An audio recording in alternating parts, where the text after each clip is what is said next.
Crime and chaos overshadowing what should be fun in spring break in many cities this year, including Miami, where one person was killed and another injured this weekend during a double shooting. Another major concern is fentanyl. Lawrence Jones traveled to Florida and talked to some spring breakers about this dangerous drug. I heard about the kids that have been dropping dead because of the fentanyl. Oh, yeah. But they don't know what it is. They're trying like a Xanax or something like that, and it ends up being fentanyl. We stay away. They think they're getting like a Xanax or something like that, but it's laced with fentanyl. Kids have been dropping dead. You know why? Because they... Oh! We already know, man. It's bad. I know better than to trust anybody else but myself. What about you? Oh, absolutely, man. We too grown for that. Here to weigh in, Fox News political analyst and local himself, Gianno Caldwell. Gianno, we see that clip of Lawrence talking to these kids, and in every clip they're like, yeah, we know fentanyl's bad, and they kind of say we're going to stay away from it. But can we believe that's true?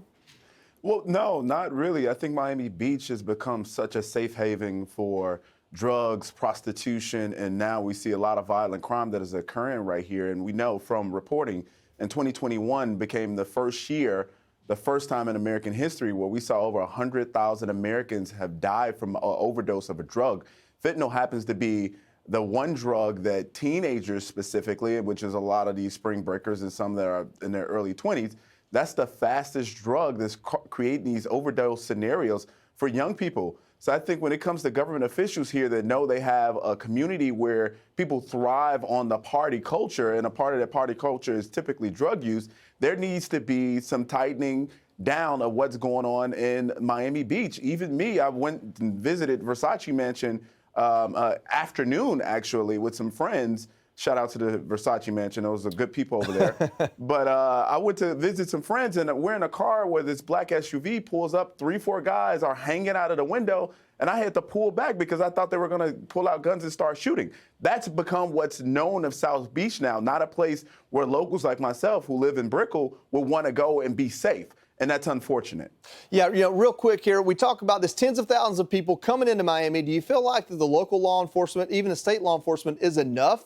Or should the federal government orient its sights to a place like this at this time of year? Well, there's about 5.2 million international visitors that come through Miami every year. A lot of them go to South Beach, and of course, hundreds of thousands of people from around the United States that go to South Beach every year. I don't think it's necessary to bring in the federal government at this particular point. I trust that we have a governor by the name of Ron DeSantis that, if need be, would get involved. I just think the local officials, after having multiple state of emergencies, we saw multiple people injured last year. We saw police officers injured. We've seen people shot. Yeah. I think that there's a need for there to be a heavy hand, and we've seen curfews implemented. But we need to do much, much more because it's absolutely gotten out of control. Well, we got to leave it there, Gianno. Stay safe. I hope these kids have fun, but also stay safe. And thanks for coming on. Thank you for having me, Joey.